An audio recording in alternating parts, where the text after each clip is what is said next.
C'est merveilleux.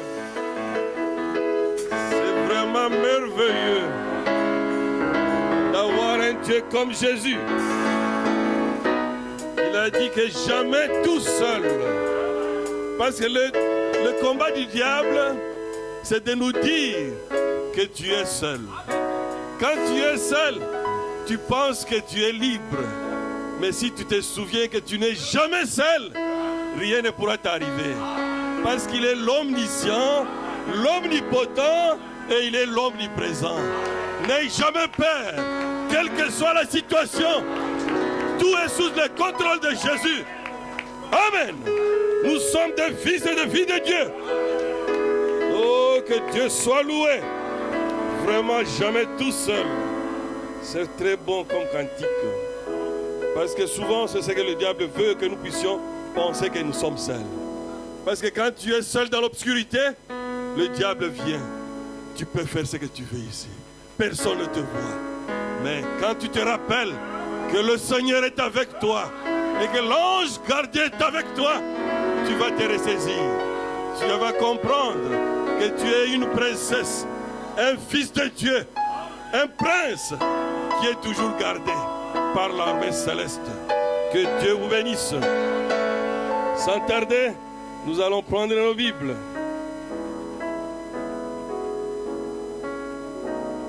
Nous allons lire dans Hébreux 11, à partir du verset 6.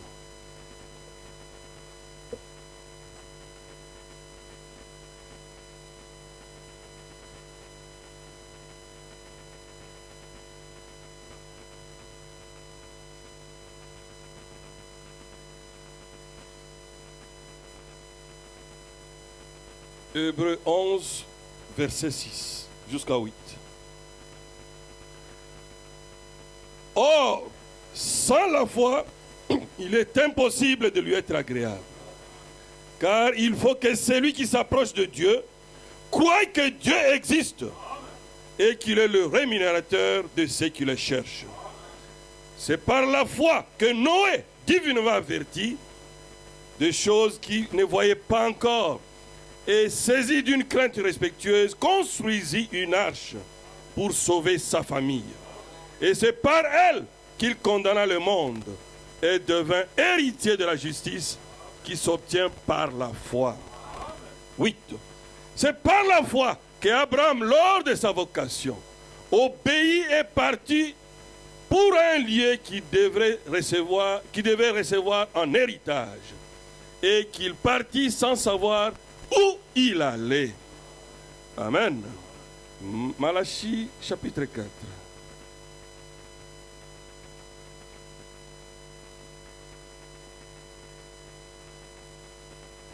« 5 et 6.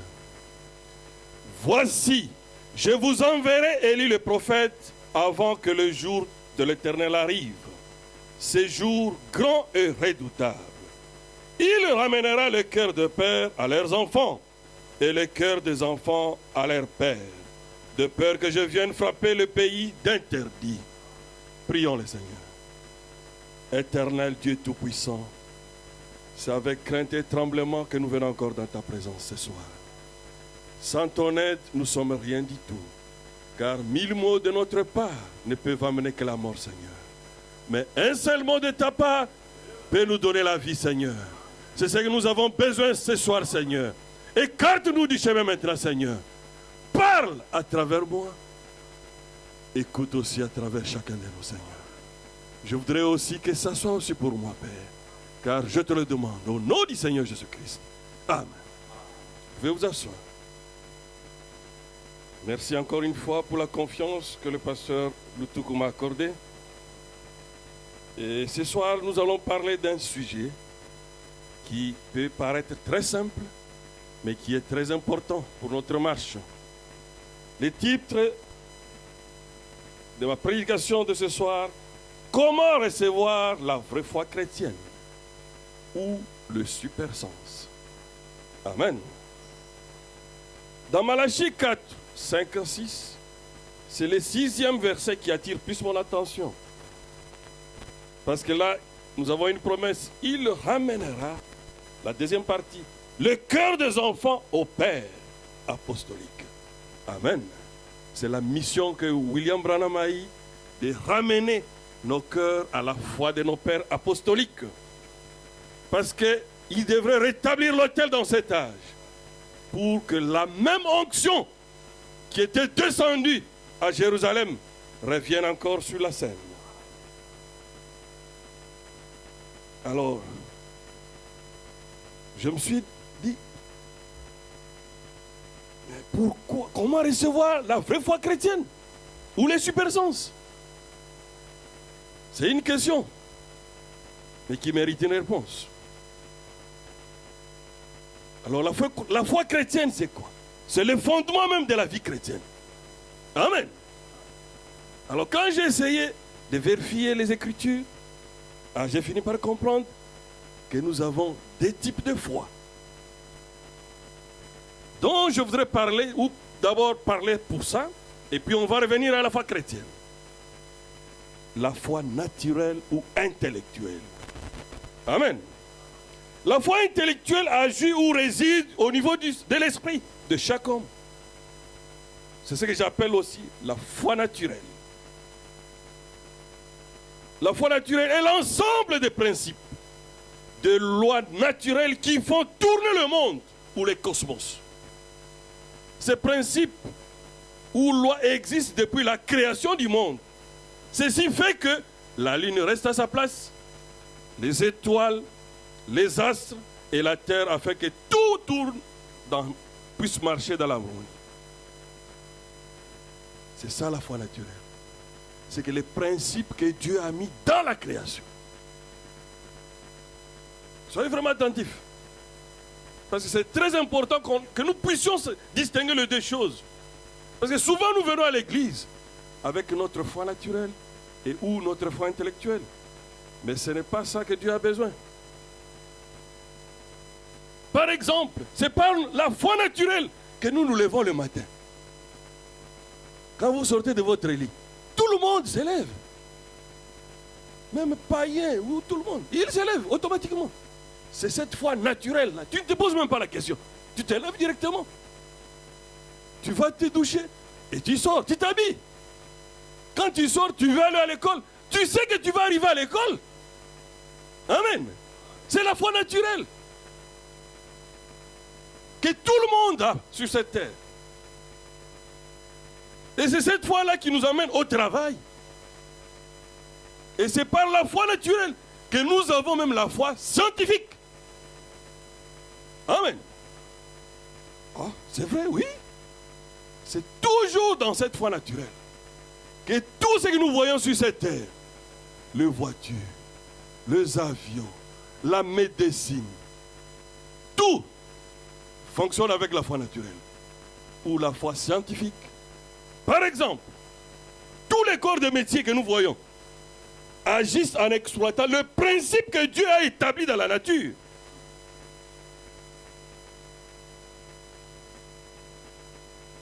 Toutes les inventions que nous voyons là, on n'a pas besoin de prier. Qu'est-ce qu'ils ont fait? Ils utilisent seulement ce que Dieu déjà a préétabli dans le système, dans le cosmos. Et ils utilisent ça et ils améliorent et nous avons l'invention. Par exemple, l'automobile et l'avion, ils ont seulement maîtrisé la loi de la poussée. Amen. Ils ont maîtrisé la loi de la poussée. La médecine, par exemple. On devrait d'abord maîtriser quoi? L'anatomie de l'homme. Parce que tu ne peux pas faire la médecine sans maîtriser l'anatomie. Visitez le musée de la médecine, vous verrez comment on a découpé l'homme en morceaux pour étudier l'anatomie de l'homme. Parce que le médecin n'est pas un magicien. Quand tu passes aux examens, il voit quel est l'organe qui a des problèmes. C'est quoi? C'est la science, monsieur. Et ça, ce n'est pas la foi chrétienne, non. Même construire ces bâtiments ici. Ils ont étudié la résistance des matières, monsieur. On sonde les terrains et puis on calcule la résistance des terrains. Tout ça, c'est la foi intellectuelle. Même l'électricité que nous avons maintenant, ils n'ont jamais eux-mêmes dit qu'ils ont inventé. Non. Ils ont dit qu'ils avaient découvert l'électricité. Parce que déjà, à la création, l'électricité était déjà dans le système, dans le cosmos.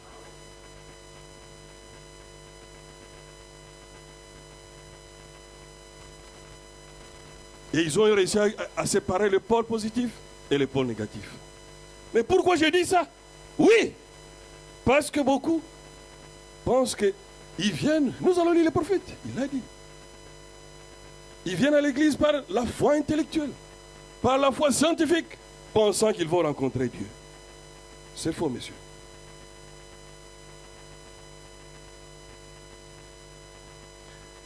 Nous les chrétiens, au-dessus de cette foi naturelle, au-dessus de la foi intellectuelle, nous avons besoin maintenant de la foi chrétienne. Amen. Que le prophète appelle encore le super sens, qui doit prendre le contrôle de ton âme. Parce que quand l'âme est sous le contrôle de la foi chrétienne, l'esprit va obéir et le corps aussi.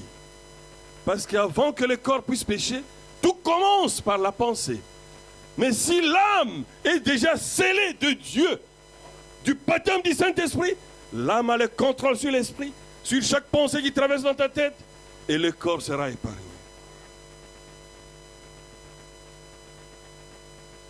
Un jour, quelqu'un m'a posé une question. Nous voyons maintenant, dans beaucoup d'églises, beaucoup de gens prient et les gens sont guéris. Qu'est-ce que vous en dites? Moi, j'ai dit, oui, c'est pas un problème, mon frère. Et chez nous aussi, on prie, les gens sont guéris. Moi, je dis que ça ne t'étonne pas.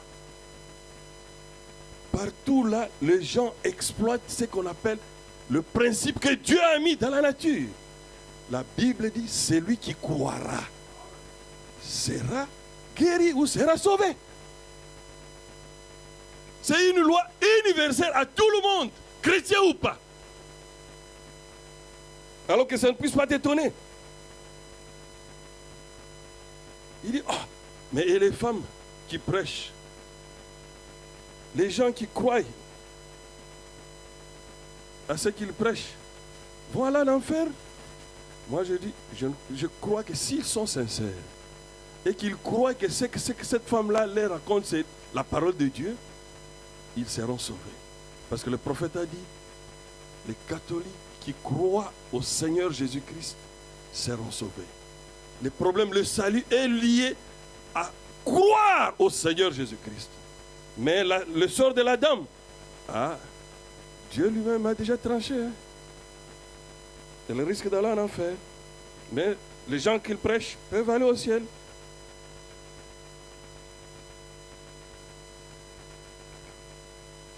Parce que pour aller dans l'enlèvement, oh mon frère, il faut avoir une force qui est au-dessus de ce que tout le monde a. Il faut avoir la foi chrétienne. La foi véritablement chrétienne qui vous conduit. C'est pour cela, par exemple, les soins du temps de la fin. Ce sont des prédicateurs puissants qui prêchent avec démonstration de la parole. Il impose les mains à la personne est guérie sur les champs. Mais que ça ne te trouble pas, monsieur. Parce que la personne qui est venue dans sa présence croit que le monsieur là a Dieu. Dieu est en train d'honorer la foi de la personne qui s'est approchée. Amen. Et après vous voyez le monsieur, le oint du tête de la fin, il vit comme un cochon. Que ça ne te trouble pas. C'est que là, c'est le Saint-Esprit qui agit au niveau de l'esprit de oint du temps de la fin. Parce que pour que la nature de l'homme change, le Saint-Esprit doit entrer dans ton âme pour transformer ta nature charnelle ou adamique dans la nature divine.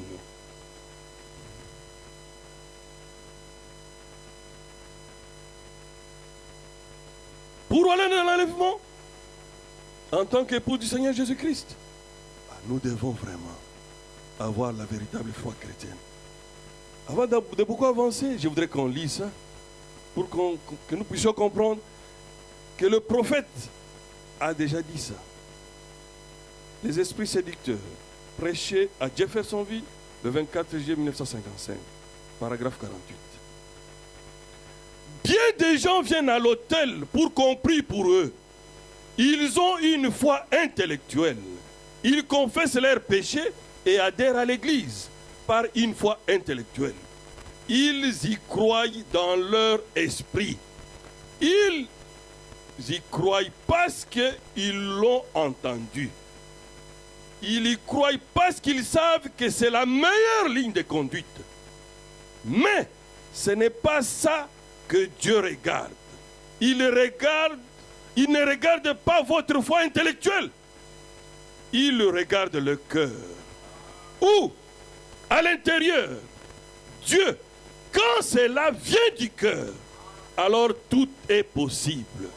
Votre confession correspond à votre vie. Votre vie parle aussi fort que votre confession. Deuxième citation.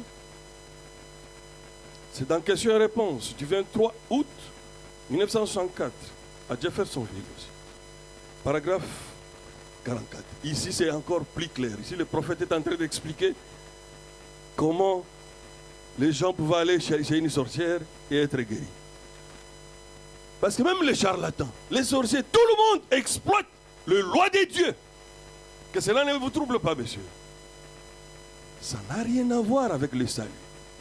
Non.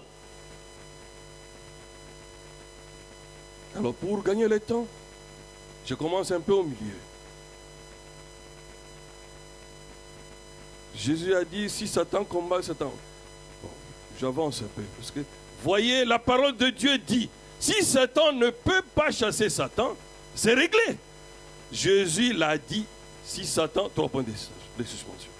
J'ai dit, alors, vous pouvez vous demander comment il se fait que ces gens sont guéris à travers ça, à travers cette sorcière. C'est parce que les gens, eux, ils pensent qu'ils s'approchent de Dieu à travers cette sorcière. Et la guérison est basée sur la foi.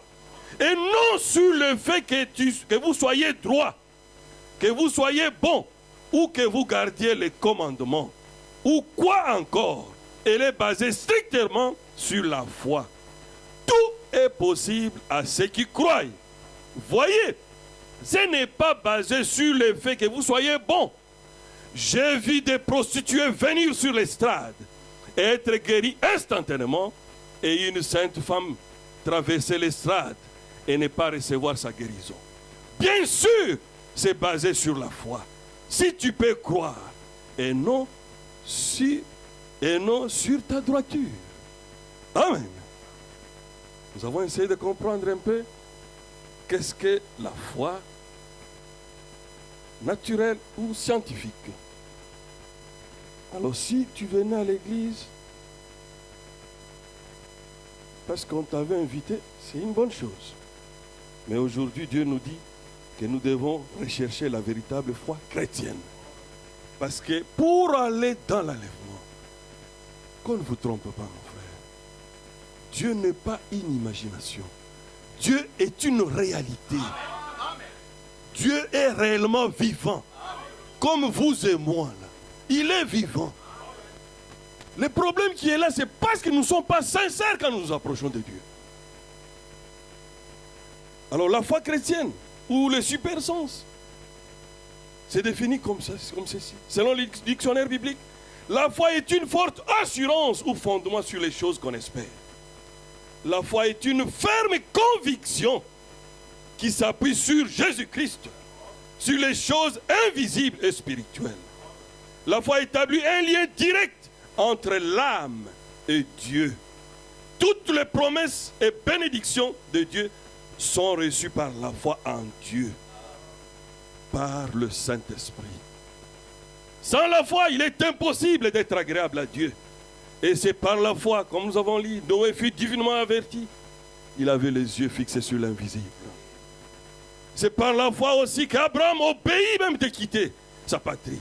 Dieu n'avait pas donné le GPS à Abraham, que tu vas aller dans telle ville. Non! Il lui a seulement dit, quitte ton père, quitte ta patrie. Ah, va, je vais te montrer. Ah, il avait vraiment confiance en Dieu. Hein? C'est ça la foi. C'est par la foi que Sarah et Isaac. Quand on a la foi en Jésus-Christ, c'est la confiance totale dans chacune de ses promesses. Car Dieu est toujours fidèle. La foi est même la base de notre vie chrétienne. Tu ne peux pas dire que tu es devenu chrétien. Tu ne connais même pas quand est-ce que tu t'étais repenti.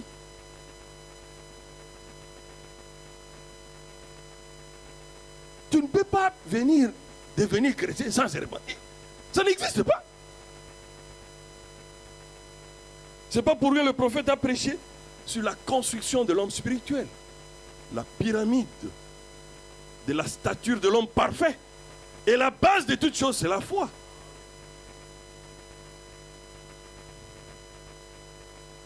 Une foi sincère en Dieu ne peut venir que par la repentance de notre vie passée.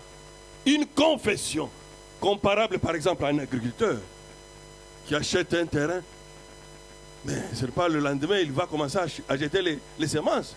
Non, la nature nous enseigne qu'avant toute chose, tu dois d'abord préparer le terrain, n'est-ce pas? Et après, l'étape de la semence viendra. Mais une bonne repentance, c'est quoi? C'est une mise en question de toute ta vie passée. Chercher en soi qu'est-ce qui t'a séparé avec ton Dieu. Une bonne repentance s'obtient par le regret profond de notre vie passée. Sans une repentance sincère et honnête, c'est zéro, mon frère. Beaucoup d'églises embrouillent les gens. Jeûne 20 jours, tu passes ton temps pour rien. Tu peux prier jour et nuit, jeûner. Mais si tu ne t'es pas repenti de ton péché là, Dieu ne t'écoutera pas. C'est comparable à quelqu'un qui a une plaie infectée. Au lieu d'abord de la nettoyer, il fait quoi? Il prend seulement les médicaments et il met. Ça va s'infecter davantage, monsieur. Dieu n'est pas un homme. Il a déjà placé ses principes.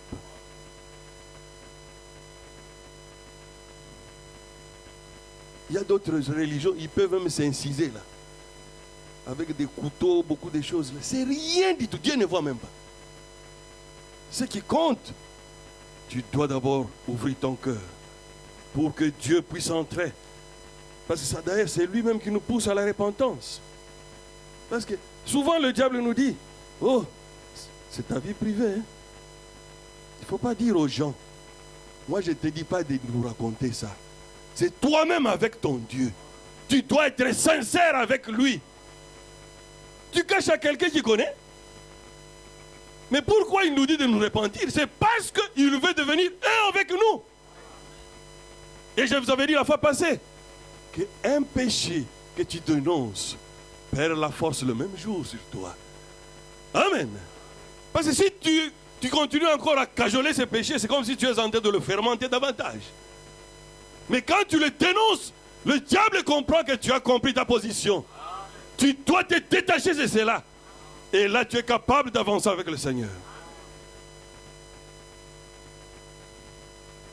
Quand tu te confesses, quand tu te répands, sincèrement, quand tu es sincère, je vais te donner un signe. Tu verras qu'à la fin, il y aura une paix qui va descendre dans ton cœur. Quand la paix descend, c'est que Dieu a écouté. Le prophète l'a expliqué, même quand il avait trompé là, les avocats, quand il voulait prier pour un enfant malade, Dieu lui a dit, tu es un hypocrite. Va d'abord arranger. Il est allé en brousse. Il a prié tellement jusqu'à ce que la paix du cœur est descendue. Il a même demandé les signes. Nous tous le connaissons. C'est comme le fils prodigue. Quand il est rentré chez son père, il ne riait pas. Il ne riait pas. Il était sincère. Il a dit à son père, je ne mérite même plus d'être ton fils. Si tu n'as pas encore senti la paix descendre dans ton cœur, soit tu n'es pas sincère. Parce que Dieu, on ne peut pas le tromper. Ou peut-être, elle est incomplète, ta repentance. Tu peux avoir oublié. Promets à Dieu. Oh, dis à Dieu, Seigneur, il y a quelque chose que j'ai fait encore, que je ne sais pas. Si tu peux m'aider, certainement, si tu es sincère, il viendra. Mais si tu te rappelles que tu dois arranger avec quelqu'un, promets que quand je le verrai, je vais arranger. Ne manque pas aussi de le faire. Amen.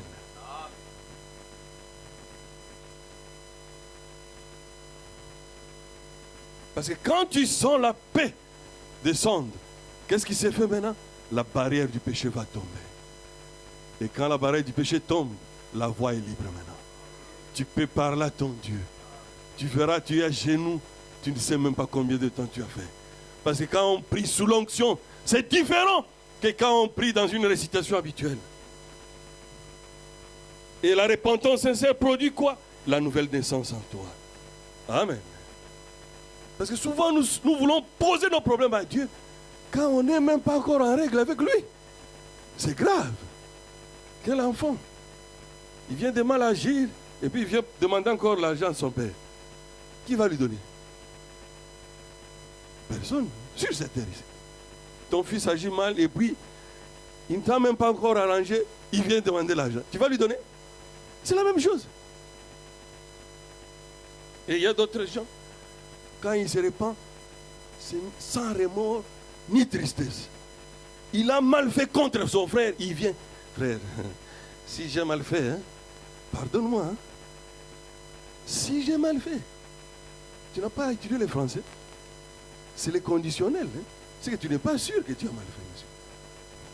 C'est lui qui vient pour se repentir, doit avoir déjà une mine bien triste pour chercher la faveur.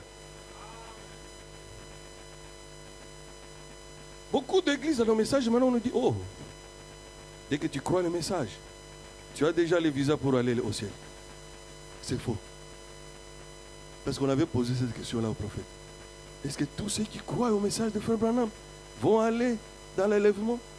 Le prophète a dit non. Mais parmi eux, il y aura un groupe qui va aller là.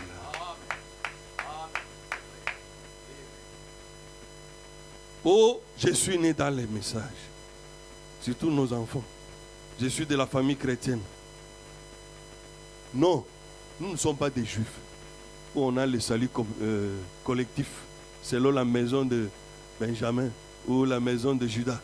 Non, nous sommes dans une autre alliance individuelle. C'est toi-même avec ton Dieu.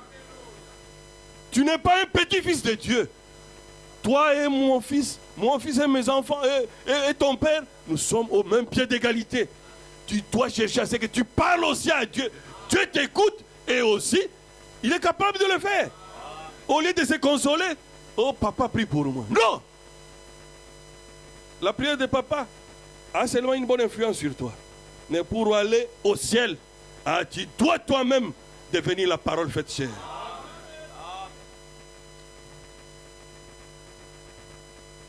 Parce qu'aujourd'hui, personne ne peut échapper. Dieu nous a montré que le spécimen du chrétien dans cet âge, c'est William Branham. On lit souvent dans la Bible, mais voyez un peu la vie du frère Branham. C'était sans compromis. Mais aujourd'hui, qui vit sans compromis? C'est grave.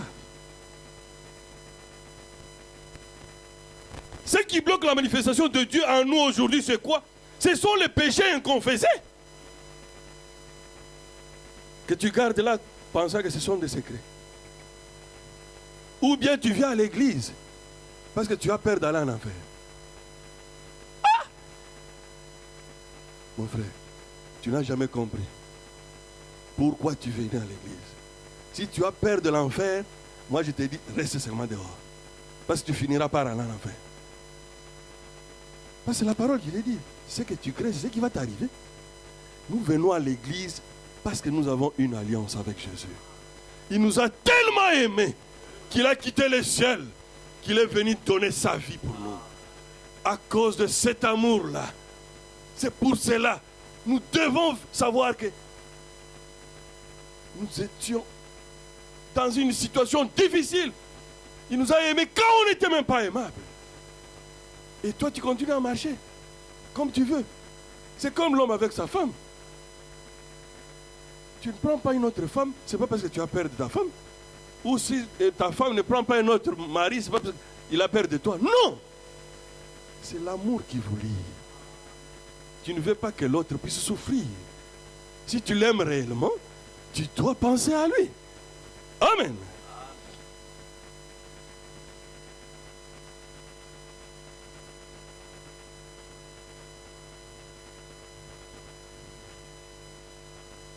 Parce que quand tu te réponds sincère, comme j'ai dit, Dieu déclenche en nous la force ou la victoire sur le péché. La repentance sincère fait intervenir le sang de Jésus-Christ en toi. Puis Dieu ne voit plus nos péchés. Il y avait le sacrificateur Josué. Il venait de se repentir sincèrement. Mais le diable n'était pas dans le secret. Il est allé accuser. Seigneur, je vis le sacrificateur Josué là, il vient de pécher. Et Dieu regarde, il dit, non mais je ne vois rien. Il dit, je ne vois rien. Pourquoi? Parce que le sacrificateur Josué avait déjà arrangé la situation. Dieu n'est pas comme un homme. Moi, si tu viens arranger avec moi, je te pardonne. Mais je n'oublie pas. Mais Dieu, lui, il a la capacité. Quand il a pardonné, il oublie même ça. Amen. Oh, c'est merveilleux d'avoir un Dieu comme celui-là. Est-ce qu'on peut l'acclamer?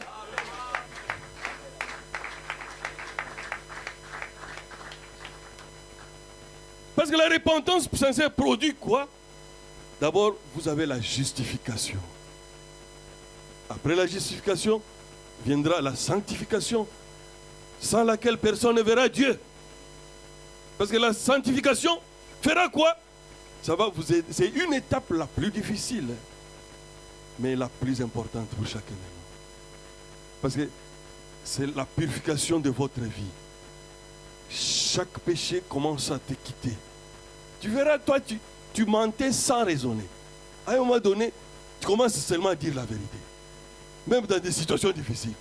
C'est que Dieu est en train de travailler. Ce qui compte surtout, offre ton cœur à Dieu. Le reste, il va le faire. Nous devons lui faire confiance. Parce que c'est lui n'échoue jamais. Amen.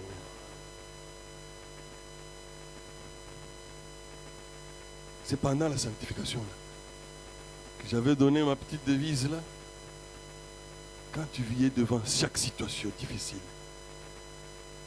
sur la route, au service, n'importe où, avant de poser quoi que ce soit comme acte, pose-toi une question. Jésus à ma place, qu'est-ce qu'il ferait? Jésus à ma place, devant cette situation, devant cette discussion. Je prête, par exemple, ce n'est plus moi, c'est Jésus. Qu'est-ce que lui aura comme réaction? Certainement, tu auras une douce voix qui te dira ce qu'il faut faire. C'est ce qu'il faut faire. Et tu verras que tu vas avancer avec Dieu.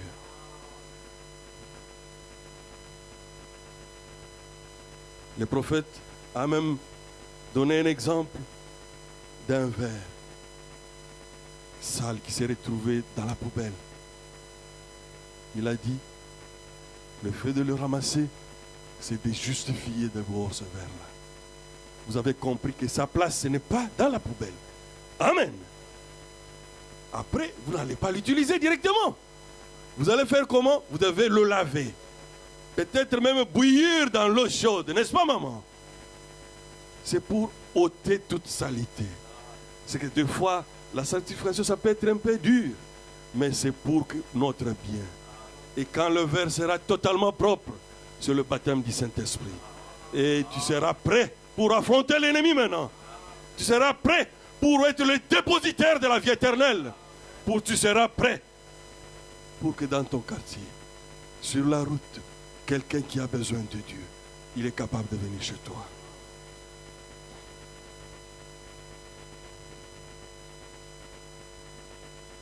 Il y a d'autres gens. Oh, ne nous prêche pas la repentance. Envoie-nous les mystères. C'est bon. Mais je vais vous montrer que la repentance, C'est ça là où même il y a le salut. Parce que le prophète l'a dit. La foi. Paragraphe D, du 13 août 1961. Or, vous savez, quand Jésus est mort sur la croix, son âme est descendue dans le séjour des morts. Prêchez aux âmes qui étaient en prison, qui ne s'étaient pas repenties lorsque la patience s'est prolongée au jour de Noé. Vous voyez combien c'était important. Jésus voulait sauver ceux qui ne s'étaient pas repentis au temps de Noé.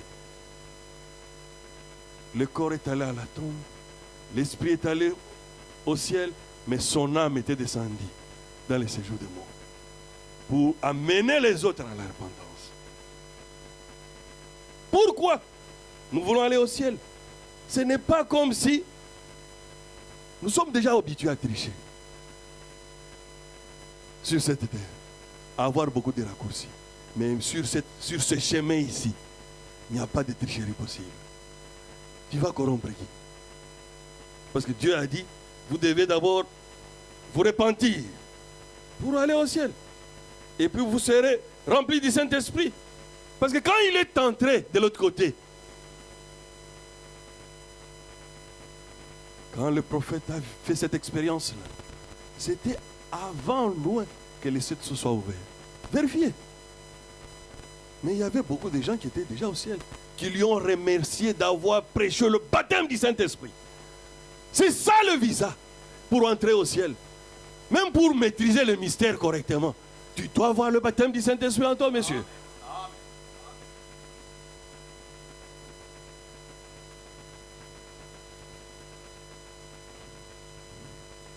Parce que pour avoir l'amour parfait pour entrer de l'autre côté, tu dois d'abord avoir le Saint-Esprit dans ton âme. Dieu t'attend, mon frère, ma soeur, que tu puisses faire un bon pas. Aujourd'hui encore, l'accepter comme votre Seigneur et votre Sauveur. Souvent les gens ont honte. Oh, j'ai 10 ans dans les messages. Je vais encore me repentir. J'ai 20 ans. J'ai 30 ans. Ce n'est pas l'école du monde. L'école de Dieu, tu dois avoir d'abord la vraie foi chrétienne pour continuer la marche, monsieur. Le nombre d'années là, c'est rien. Peut-être tu étais venu suivant une sœur ici, ou suivant un frère ici, ou un ami, ou un parent. Non! J'avais dit le mercredi, cherchez. Moi j'ai déjà lu ça. La conversion de Joseph Branham. C'était le fils du prophète. Il a expliqué comment il s'est converti. Parce qu'après, il était dans le monde aussi comme tout le monde, comme tout jeune. Après, il a expliqué comment il s'est converti. C'est que chacun de nous est obligé de passer par là. N'aie pas honte. Les 30 ans ou le quoi, là, c'est rien du tout. Parce que la vie chrétienne n'est pas statique. Parce que tu dis que tu es chrétien, tu es frère, j'accepte. Mais la vieille colère là, elle ne change pas pendant 30 ans. Ah! Frère, quel chrétien? Toujours les mêmes impulsions. Tu regardes n'importe quoi qui sont capables de t'essuyer. Et tu dis que tu es chrétien. Ne te console pas, frère. Mais la porte est encore ouverte. Mais cette porte-là n'est pas indéfiniment ouverte. Parce que ça dépend de chacun. Ce n'est pas comme la porte de Noé. 7 jours après, c'est Dieu qui avait fermé. Et personne ne pouvait entrer. Mais la porte actuelle qui se ferme, ah, tu peux traverser la ligne toi-même. Et c'est déjà fermé. Parce que le jeune homme riche, comme il était peut-être influent, il avait réussi à avoir une audience avec le Seigneur Jésus-Christ. Et le Seigneur a regardé. Quand il a dit, oh, qu'est-ce que je peux faire pour entrer au ciel? Le Seigneur lui a donné la loi. Il dit, Seigneur, j'observe cette loi-là depuis que je suis né. Ah, ça a attiré un peu l'attention du Seigneur. Hein? Le Seigneur a regardé. Oui, c'est vrai.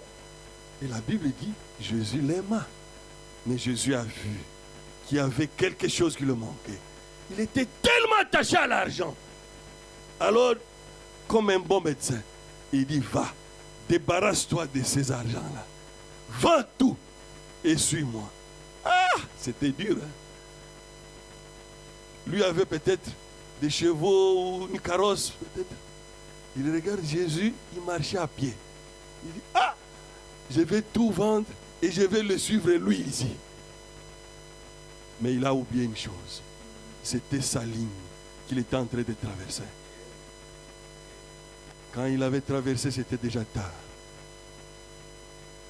Parce que la Bible dit, il était encore béni plus. Souvent la bénédiction matérielle, ça n'a rien à voir avec la bénédiction spirituelle. Nous sommes des pèlerins. Nous devons être à l'écoute de notre papa. C'est comme des aigles qui doivent être... Il ne faut pas être distrait par tout ce que le diable est en train de nous miroiter maintenant. Beaucoup ne parlent plus d'enlèvement. Ils parlent plus des projets qu'ils ont à construire et à investir.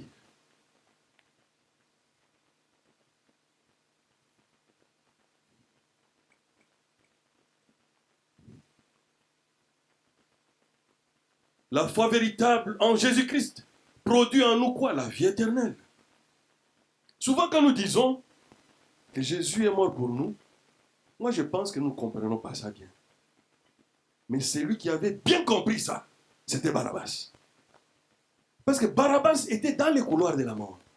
Même quand on les sortait, dans sa tête, il savait que c'est pour aller l'exécuter. Et on lui a dit, non, tu es libre, monsieur. Il dit, non, c'est faux. Moi, je mérite la mort. On lui dit, non, il y a quelqu'un qui a pris ta place. Je pense que lui a bien compris ça peut-être que nous. Ou quelqu'un qui est dans les couloirs de la mort, dans des prisons ici. Si on lui disait qu'aujourd'hui, tu ne seras plus tué à cause de cette personne-là qui a pris ta place, il aura une autre image de cette situation-là. Or, nous devons avoir cette image-là. Parce que nous tous sommes condamnés depuis la chute du premier Adam. Car le seul modèle, c'est le Seigneur Jésus-Christ. Si tu regardes encore ton semblable pensant que tu es plus chrétien que lui, mon frère, ma soeur, c'est la preuve que tu n'as même pas encore le Saint-Esprit. Hein? Parce que quand tu penses que tu es seulement plus spirituel que l'autre, ta place est à la chair. Parce que celui qui a le Saint-Esprit souffre pour l'autre, soupire pour l'autre. Mais qu'est-ce qui est entré dans le message? C'est grave. Un frère tombe, tout le monde a son téléphone, son WhatsApp, pour distribuer les péchés, pour distribuer la mauvaise information. C'est grave, frère. Et vous pensez que vous êtes encore chrétien. Vous étiez chrétien quand vous ne faisiez pas ça. Dès que tu vérifies dans ton subconscient là, que tu es content parce qu'un frère est tombé, ah, c'est grave, frère. Tu devrais chercher vite, aller à la chair, pour demander à rentrer en communion avec ton Dieu. Parce que c'est une partie de toi. Parce que nous tous, nous représentons les corps mystiques du Seigneur Jésus-Christ. Quel est ce corps-là? Le bras droit qui est content parce que le bras gauche est blessé. Et c'est cet homme-là, on va le laisser encore sur la route. On va le prendre pour le mettre dans l'asile des fous. Quelqu'un qui a un doigt coupé, mais il est en train de rire là. Oh, mon doigt ici est coupé. C'est anormal. Et c'est ce que nous sommes en train de faire, sans le savoir. Parce que souvent, le diable sait que nous ne tombons plus avec les femmes. Nous ne tombons plus avec les hommes. Mais, dans notre pensée, quand tu penses que tu es plus que l'autre, frère, tu es déjà rétrograde. Parce que celui qui a le Saint-Esprit est toujours comme Christ et il est humble. Nous devons toujours savoir que l'autre a quelque chose que je n'ai pas. C'est comme les yeux ont besoin de jambes pour marcher. Tout le monde ne sera pas les yeux, tout le monde ne sera pas le bras droit, gauche, non. Chacun a sa place dans le corps. Ne dérange pas les corps en cherchant à te prendre la place de l'autre. Parce que si tu as les yeux, tu veux manger le piment, tu auras des problèmes. Hein? Mais la bouche peut manger le piment. Un corps normal, tous les organes fonctionnent bien. Mais j'avais dit un jour, avant je me tracassais toujours, quand les prophètes disaient, les corps de Christ, c'est les corps les plus malades. Maintenant j'ai compris. Parce que c'est un corps qui se combat contre lui-même. Il est réellement, il est le plus malade. C'est ce qui retarde même l'enlèvement. C'est nous qui donnons maintenant les prolongations au diable de continuer à jouer. Parce qu'au temps de Jésus, les démons disaient à Jésus, mais tu es venu avant les temps. Mais aujourd'hui, les démons ne diront pas ça. Parce que le temps là est déjà là.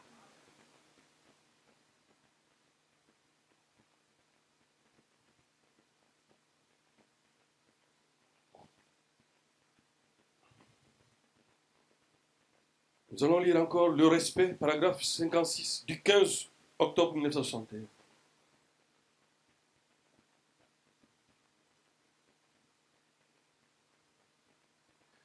Vous ne pouvez faire que deux choses. Ou accepter la miséricorde ou recevoir le jugement. Vous devez accepter l'un ou l'autre. C'est là que nous nous trouvons ce soir. Ou bien nous acceptons la miséricorde de Dieu, ou bien nous passons par son jugement. Il n'y a pas moyen de contourner cela. Dieu prévoit toujours un moyen d'échapper pour ceux qui le désirent. Alors, trois points. Ceux qui restent doivent passer par le jugement, pas parce que Dieu le veut ainsi, mais parce qu'eux-mêmes ont choisi ce chemin-là. C'est que la brèche que Dieu nous a donnée, c'est de nous repentir sincèrement, de devenir un avec Dieu. La foi chrétienne vit dans le fin fond du cœur, parce que la foi réside dans l'âme. L'esprit a 5 sens, le corps a 5 sens. Mais l'âme n'a la place que d'un seul sens. C'est pour cela, quand tu as la foi, c'est la foi qui est là. Quand tu n'as pas la foi, c'est le doute qui est là, monsieur. Il n'y a pas d'intermédiaire. Oh, moi je suis net. Ça n'existe pas. Soit tu es chrétien, alors sois chrétien à 100%. Ou soit aussi païen à 100%. Ne passe pas ton temps ici, tu risques de perdre le deux.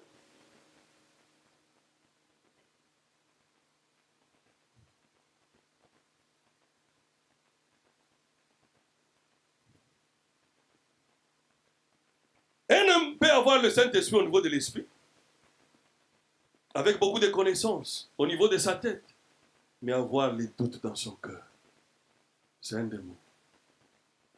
Une prostituée peut croire au niveau de son esprit, comme on a dit, comme le prophète l'a dit là.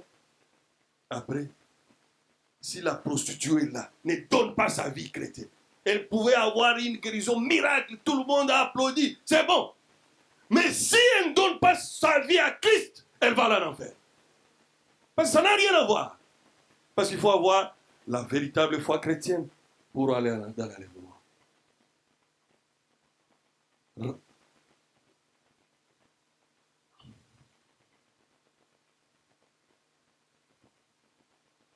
La science a confirmé que le cœur de l'homme, c'est l'unique cœur où il y a un petit espace vide où le sang ne circule pas. Et le prophète a dit que c'est là où l'âme habite. Dieu, lui, a choisi quoi? Il a choisi le cœur de l'homme. Mais le diable, lui, a choisi la pensée de l'homme. Ou la tête.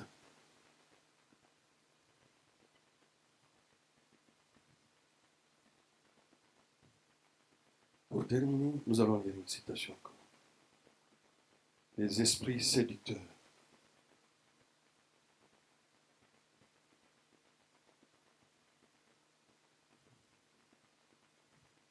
Paragraphe 47 maintenant. Prêché sur le 24 juillet 1955. C'est que Dieu veut que nous puissions être. 47. Par conséquent, si jamais un homme ou une femme pouvaient en arriver à amener leurs pensées et leurs témoignages et leur vie à s'aligner tellement sur Dieu. Amen. Que le canal du Saint-Esprit soit en unité parfaite avec Dieu. Qu'est-ce qui se produirait si cet homme ou cette femme-là pouvait jamais s'aligner là avec la liberté dans leur cœur, avec la foi qui vient du plus fond de leur être. Amen. C'est ça, la véritable foi chrétienne, du fin fond de votre être. La vraie foi chrétienne vient à nous par une repentance sincère, qui va produire une confiance totale en Dieu. Nous avons besoin de la foi dans notre âme, qui va prendre le contrôle de notre esprit ainsi que de notre corps. Amen. Je crois que j'ai essayé d'expliquer quelle est la différence entre la foi intellectuelle. Beaucoup de gens viennent à l'église toujours avec cette foi-là intellectuelle. Même ceux qui sont... Le prophète appelle l'islam que c'est immoral. C'est qu'ils pensent que c'est la bonne chose qu'il faut faire. Nous avons lu ici. Mais ce n'est pas tout. Tu vas aller au ciel, tu dois avoir le super sens. Tu dois devenir un homme pas comme les autres. Un homme qui est capable de croire en Dieu mot sur mot. Pour devenir la parole faite chair. Pour que le jour, que le grand jour va, quand le Seigneur Jésus-Christ descendra, que la pesanteur ne puisse plus avoir l'effet sur toi. Que Dieu bénisse.